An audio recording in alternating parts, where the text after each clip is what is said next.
Alright, you guys, this episode of Paradigm Profiles is called The Transition of Power, Death Row Inc.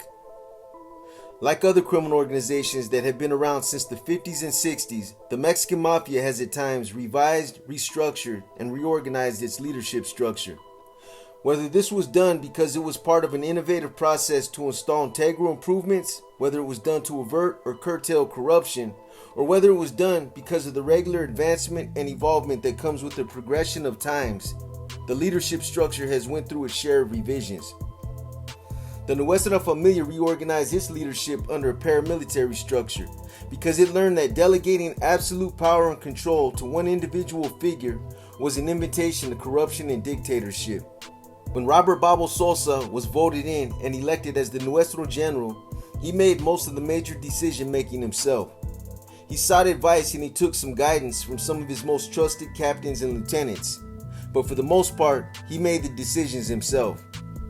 When accusations of monetary misappropriations were lodged against Babo and his most trusted captain, Joe Death Row Joe Gonzalez, or when a stout majority of the younger C's felt like Babo and his leadership were no longer working in the best interest of the organization, they called for his unconditional impeachment, and they ultimately succeeded.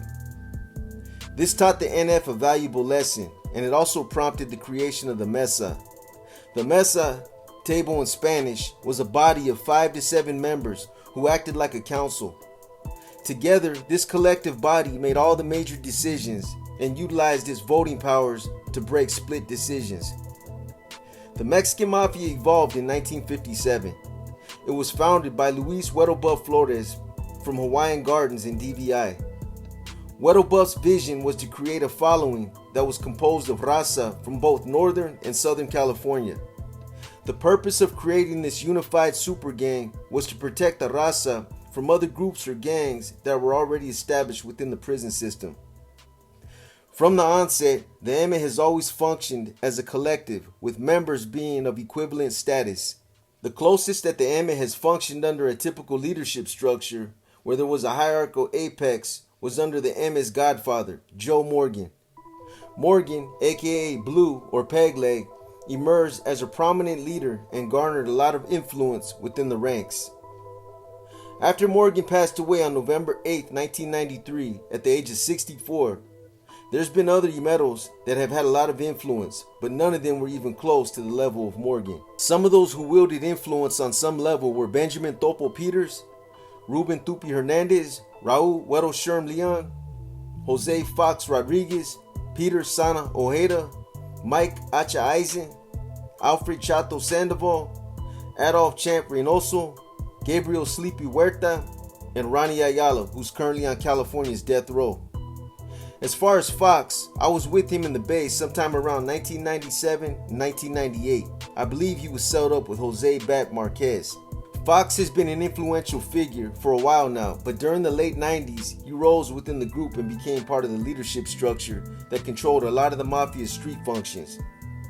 After Fox was arrested in 2012, he ran the Mexican Mafia's operations from inside the Los Angeles County Jail from 2012 to 2016.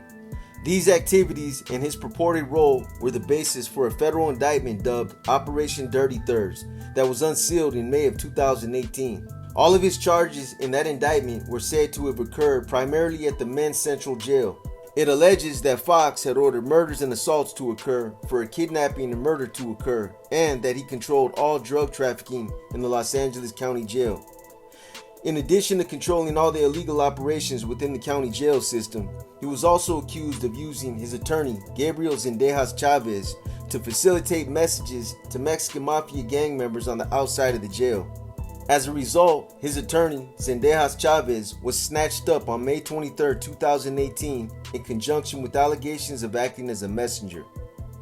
Fox, on the other hand, also had strong ties to Mexico, as he's from the state of Michoacan. The EME has always had a heavy presence in Mexico. However, 3 influential members were out there overseeing EME activities, and they had established direct links to the cartels. Aside from Bad and Popeye, they also had Stroller, Evil, and Malo working out there with small crews as well. Since the millennium, the MA and the NF have both been a lot more active with the cartels, and this has opened up a lot of doors. But one of the downsides about the way the M's leadership used to be structured is that it invited more dissidents and cutthroat politics. Even with the changes after they adopted the three-man commission, there's still a lot of infighting when it comes to how territory is meted out and distributed to its members.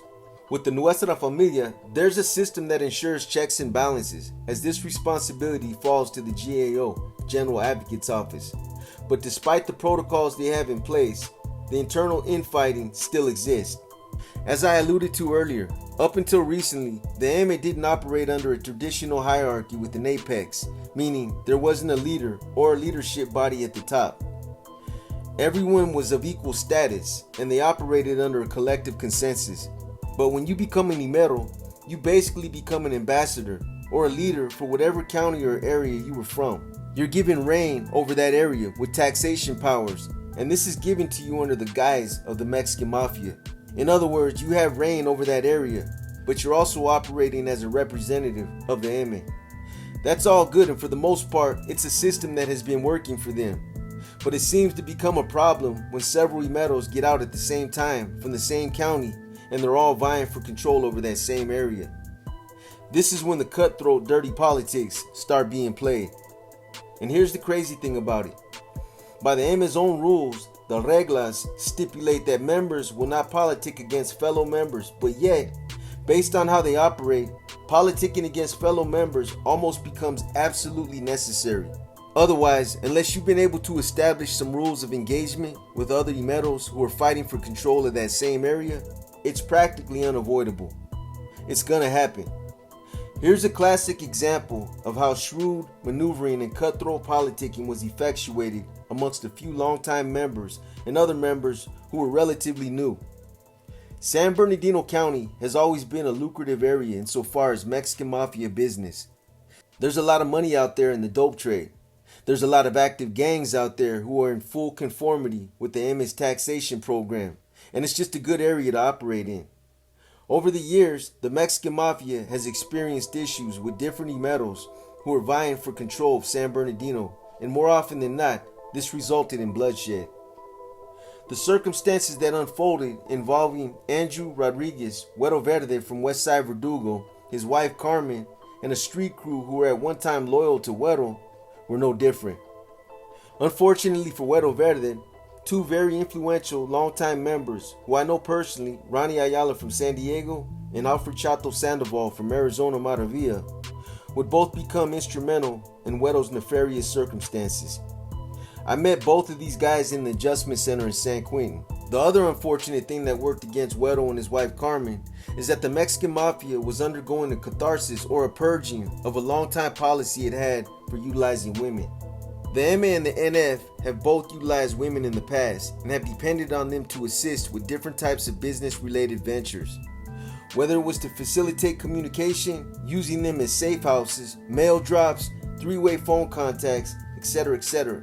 Whatever the case may have been, they were always utilized to assist these organizations.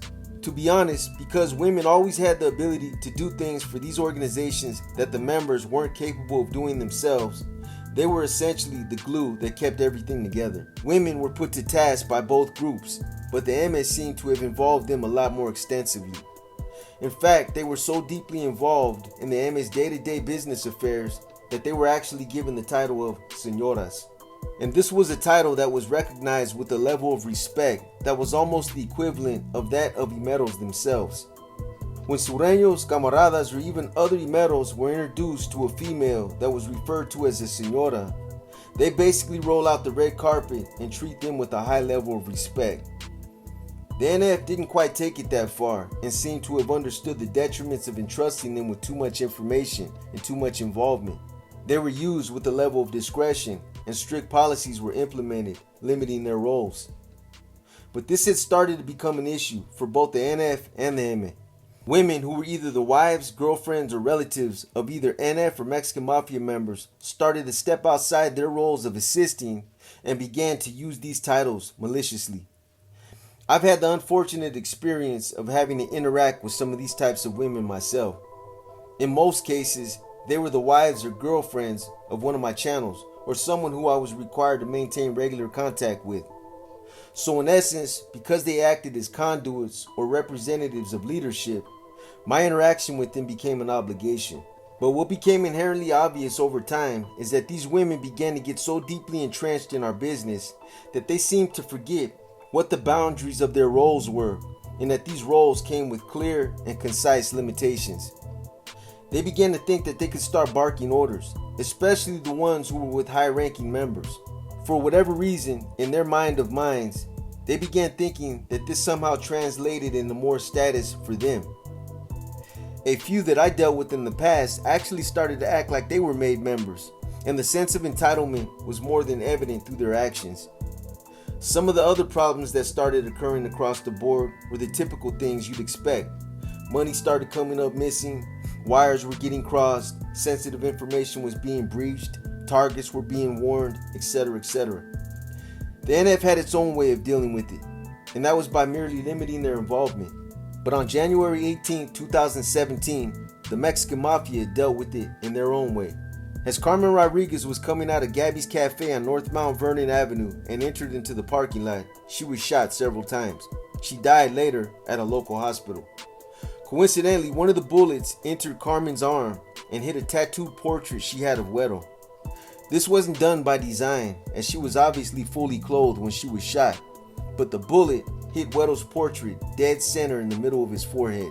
Ironically, on July 11, 2017, almost 6 months later, 4 members from the same street gang as Weddle, Westside Verdugo, and one other gang member from Redlands were charged with Carmen's murder. The plot was planned and orchestrated from deep in the bowels of the California Department of Corrections.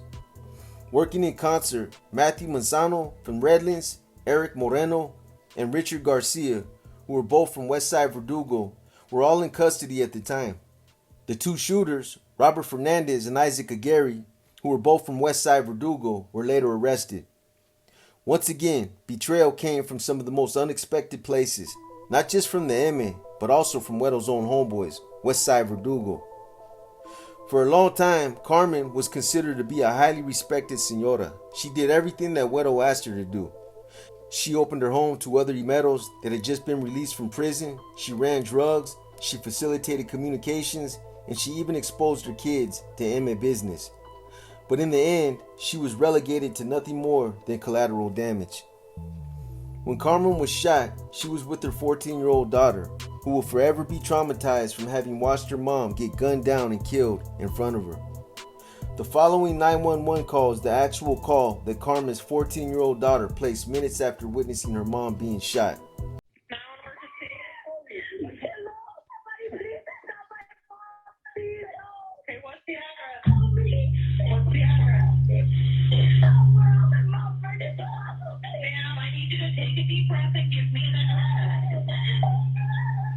Ma'am, you have to. I can't help you if I don't know where you are. I'm in 1655 Bernardino. 1655. What's going on?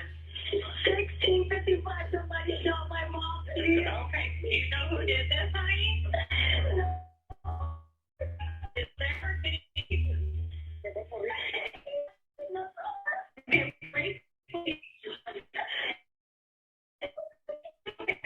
Hold on, honey. We're on the way. We have help on the way. I need you to answer some questions. How old was he? Ma'am, I need you to guess. Just take a guess, honey.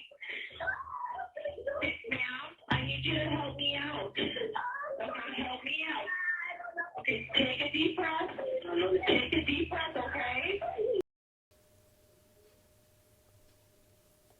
When Carmen was shot and had her life taken, Weddle was housed in Pelican Bay SHU, where he was serving 115 years to life, stemming from several armed robberies under the 3-strike habitual criminal law. The following day after Carmen was shot and killed, Weddle was pulled out of his cell in Pelican Bay and escorted to the captain's office so that they could do a notice of the next of kin notification to Carmen's family. Since she was married to Weddle, he was obviously considered her next of kin. I believe we might have the exclusive next of kin notification. If I can find it, we'll give it to you guys in the next spill we're going to be doing on this same story. It's a lot more in depth and contains a lot more updated information. We actually ran this story last year, but unless you have a membership to the channel, there's a lot of you who didn't get to see it. Aside from that, there was also legal issues going on with the case at that time that led to it being pulled. But for the sake of emphasizing the story, how dirty the game is, and how real it becomes for some people, this is a short description of what happened. Weddle was escorted into the captain's office and was told to have a seat.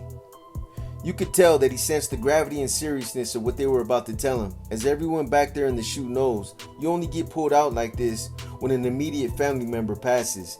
My guess, from having been through this myself, is that Weddle was probably trying to narrow it down and figure out who it could be himself. And I'm sure that Carmen, his wife, was probably the last one he would have expected to hear about.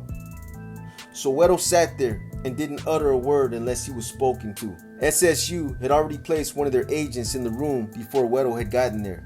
His whole purpose for being strategically placed there was to gauge Weddle's reaction as he was being fed this information. At the time, there was some speculation that he might have been involved in having her killed, as that's usually how it happens. Especially when she was shot and killed directly in the heart of his neighborhood, Westside Verdugo. The homicide detective relaying the information is placed on a conference call, and you can hear him introduce himself and go forward with the notification. He introduces himself and asks Weddle if he's talked to anyone since last night that might have notified him about what had happened. Weddle responds no in a deep voice that's clearly bogged down with concern, almost like he was right on the verge of panic. So the detective tells him that they were dispatched to a location where a shooting occurred and that they located a female victim that was deceased after having been shot several times. Weddle says okay, trying his best to sit as stoic-faced as he possibly could. The SSU agent that was placed in the room to gauge Weddle's reactions later described Weddle as physically shaking and that he could tell that he was trying to stop himself from crying. But even though his reactions were indicative of him not being involved, the detectives were still skeptical to believe it. Because sometimes killing a wife or a family member might be part of honoring your commitment. Sometimes, even though you try to be heartless and insensitive when it comes to whacking someone you really love, it can sometimes be hard to conceal those true feelings and mask them outwardly. In other words, they were thinking that there was a possibility that Weddle might have been involved with honoring a green light to whack Carmen, and that it still might have been difficult for him to hide his true feelings. I mean, we're human, and no matter how hard or how black you've trained your heart to be, you can't just suppress those feelings when it comes to turning out the lights on someone you once loved, someone who you once had a relationship with. As callous as we can be, that pain is still real. Meanwhile, the feds began to pursue a federal RICO case that was dubbed Operation Dirty Thirds, and several wiretaps were initiated. As the investigators began to listen to some of the wiretaps, the investigation into Carmen Rodriguez's murder began to come to light. The federal indictment focused on 5 groupings of criminal activity. 1. The smuggling of drugs at the direction of the Mexican Mafia into the LACJ, which includes the Twin Towers Correctional Facility in downtown Los Angeles and the Men's Central Jail, as well as the proceeds generated from the inmate sale of narcotics that were received by the Mexican Mafia. 2. Money laundering. 3. The extortion or taxing of drugs smuggled into the LACJ. 4. The taxing of non-drug items in which Sureño prisoners paid a percentage of their commissary into Mexican Mafia coffers. And 5. The use of violence to extort inmates who violated Mexican Mafia imposed jailhouse rules. The phone taps were pivotal for several reasons. For one, it let investigators know more about who was directly involved and how this also seemed to involve a transition of power. After listening to some of the calls, an individual by the name of Ravel Zapata, aka Malo, was identified as the secretary for the Mexican Mafia members housed in Pelican Bay. Malo, at the time, was residing in Colorado and is a Mexican national, or a paisa, with ties to Sinaloa. During these conversations, the plot to dethrone Weddle and his crew all came to light. 2 other individuals who were deeply involved in the MA Street operations had a conversation where one was basically bringing the other one up to speed about everything that had happened. One of these guys asked the other one where Gugu is. Gugu was running the streets under Weddle's direction. The other guy tells him, Gugu is gone, fool. He's no longer around. Tu sabes? Basically letting him know that Gugu was in trouble and got ghosted. Later in the same conversation, he alludes to Carmen's murder by telling him that she was no longer around. At first, this guy doesn't understand. After trying to tell him a few more different ways, which he still don't get, he finally tells him, "She's asleep, fool." People don't want to wait. That's something that you gotta. I was even gonna tell you to shoot Google's number, and I'll get at Google. You know? Hey, bro, I tell him to sit too much on the phone, bro. Yeah. But he's gone, fool. Yeah. Yeah, he's gone. You know, Pops and your mom's, right? Yeah. From what I got, fool, she's no longer, you know? Well, Pops and Mom? You're supposed to say Pops and moms, right? Yeah. But mom's that what I heard, fool. And I see a little thing in the paper that she's no longer. You know what I mean? She's not out there? No, she's not. She's asleep, bro. I promise you, fool. Like, A few days before law enforcement flipped the switch on the phone taps, they got word from Pelican Bay State Prison on something else that would only complicate things even more. The plot continued to thicken.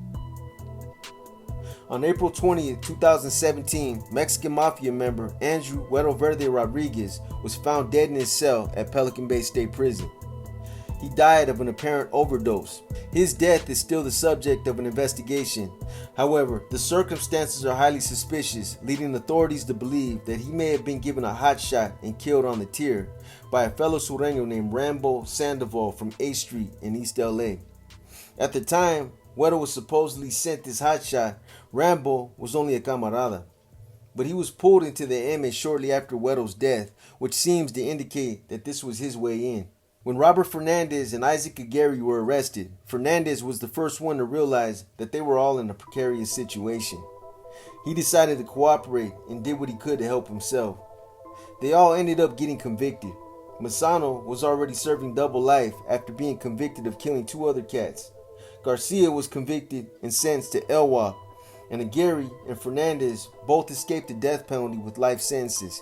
Moreno, aka Green Eyes, the least culpable, was given 10 years, but this resulted in him becoming another victim of collateral damage. On July 15, 2018, Green Eyes was strangled by a cellie in Kern Valley State Prison under the orders of the MA. The reason he was moved on is because there was speculation about him possibly cooperating. The unfortunate part about that is that he was taken out based on speculation and the possibility of him being a weak link. No paperwork, nothing to support it, just speculation. This ended up being another betrayal. His cellie was also from his neighborhood, but none of that matters when the green light comes down. It's either you or him or both of you. And as it turned out, he wasn't cooperating. But that seems to be a common theme amongst most of these criminal organizations, and that's a shame. They're quick to cannibalize one of their own, regardless of how meager the proof is. You have guys who are willing to make ultimate sacrifices, true believers who are MA or NF loyalists. They throw their entire natural lives away for carrying out the dirty work for these organizations, only to be turned on in the end. That's a cold game. Turned on over a hunch. Like I said, it's an unfortunate circumstance, but it's one of the coldest realities that can't be ignored. Henceforth, with regards to taking control of the Inland Empire, now what you basically have is someone who was dethroned, and then other Yameros that are all vying to gain control over this open, vast geographical county that's considered to be a lucrative area to make huge financial gains. Do you see something wrong with that picture? Huero Verde and his wife Carmen were both taken out without any compassion or any conscience whatsoever. We're not talking about someone who is guilty of betraying the organization or someone who's in violation of some type of rule, protocol, or policy. You're talking about someone who was supposed to be their brother, a made member. Why? Money. It all comes down to money and the ability to control whose pocket it goes into. Huero became a liability. So they took his wife out, ran his crew chief off, and then turned members of his own gang against him. So besides Ronnie Ayala on death row and Alfred Chato Sandoval from Arizona Maravilla, another Yamero sensed the vulnerability of San Bernardino County being up for the taking after hearing about Huero's circumstances. After paroling from federal prison, Salvador Toro Hernandez, another known gang leader with deep ties to San Bernardino County, tried jostling his way back in. And Toro was no stranger to the Inland Empire, as he was paroling from federal prison after having been indicted for operating a large-scale Emmy operation in that same area. So he had already ran the Inland Empire before. Toro was also an Imero sponsored into the organization by longtime Emmy veteran Jimmy Rube Soto. In fact, it was Rube who was the first one to focus on the area years before, calling it Virgin Territory. And Rube is one of the first ones that cultivated that area. But after Rube brought Toro into the fold, the Inland Empire gangs began producing large financial gains for the Emmy. Toro, a prolific drug dealer, utilized the experience he gained running his own operation to streamline distribution in the territory and increase revenue from the Emmy's taxation program. So at some point, Puerto Verde was given San Bernardino County by Toro after Puerto became a made member and during the time when Toro was on his way to serve his federal time. Ronnie Ayala couldn't understand how that transition took place and at one point was under the impression that Puerto had just took it from Toro. Ronnie has a conversation with one of their secretaries and basically explains that Arizona, a code name for Chato from Arizona Maravilla, is now the new proprietor for San Bernardino County and that he's now in charge. Ronnie goes on to explain that this is something that was already decided long ago and that it didn't matter whether Weddle was alive or not. He emphatically reiterates several times that Chato is the new proprietor of that area until he feels confident that everyone understands. This is after Weddle was taken out. Ronnie can be heard talking about it right here. Let me ask you this, Ethan. So he's never had 7th Street, right? Total. No, he had 7th Street before Weddle was a brother. Yeah, it used to be him before Weddle was one of his brothers. So Weddle became a brother. What do you do? Take it from him? Yeah. You can't do that. What was wrong by taking it from him? If Toro went for this, if Toro went for this. Well, no, I don't think it was he took it. I believe it was more that was his birthright, so the Bible was given to him. That was how it was explained. Once that phone call had taken place and Ronnie got the details of how that transition of power went down, he went back to the business of stopping Toro from regaining that control. In another call that was recorded, he tells a go-between that Chato, who he refers to as Arizona, is the new proprietor of those areas, that it's already been decided. The email said that he's requesting that they open up a shop right there on the calle for him. So Right there in the barrio. and right there. Right. Well, what they gotta do, okay, but what they have to do before they do anything is they gotta check with Arizona. Okay, because Arizona is the new proprietor of all those areas. You get what I'm saying? Yeah. You know, those are the rules. This was the decision that came down a while back. It just didn't happen, right? So Toro, we're gonna have to tell Toro, right, to just hold up until we talk to Arizona. This thing can get trouble. We gotta take no look. See, when Belo Verde was alive, Toro didn't have nothing, so it makes no difference whether he was alive or not. What happened here is that everything that Belo Verde had went to Gran Cañon. That's simple. In fact, Gran Cañon was already taking control of everything, even when he was alive, because Belo Verde told him he could have it. In fact, that's what happened. I remember that 3 months. Belo Verde said, I'm giving everything to Gran Cañon until this problem with me gets straightened out. As far as Ronnie was concerned, him and Chato already had everything established. They were already too far along in taking the Inland Empire, so Toro was told to stand down. Throughout several of the other wiretaps that the feds conducted during Operation Dirty Thirds, it became apparent that Ronnie and Chato had a lot more control over the organization than they thought they did. During several phone calls between two different Sureño figureheads that were involved with the MS Street operations, they began referring to Chato and Ronnie as if they were a new formed leadership within the MA. Chato was referred to as the Grand Canyon, which obviously is a reference to him being from Arizona Maravilla, and Ronnie was being referred to as the Main One, a title that could either mean he has more authority or that he's the main one within their new leadership structure. Together, they're referred to as DR Inc., which is obviously a reference to death row. You know, I'm over here rapping to DRE, Brian. You know what DRE is, huh? One of the guys. Yeah. The main one, homie. Yeah, he got me down a little bit of that, homie. You know, and he wants me to keep my ear to the ground out there, dog. You know what I mean? Because him and Maravilla, right? They're real close, homie. All right. So there wouldn't be no misunderstanding, homie. You feel me? Hey, well, which one are you gonna be getting after? I'm gonna go what guys, what beat or what area? I believe I'm gonna be going to stop them. When I listen to these calls, I know the language, and I know how these guys are referring to them. This is the same way NF members would refer to NF leadership, or someone who's coming into power. They're spoken about with a high level of esteem, with a lot of respect. And if you functioned in that lifestyle, then those of you that have know exactly what I'm talking about.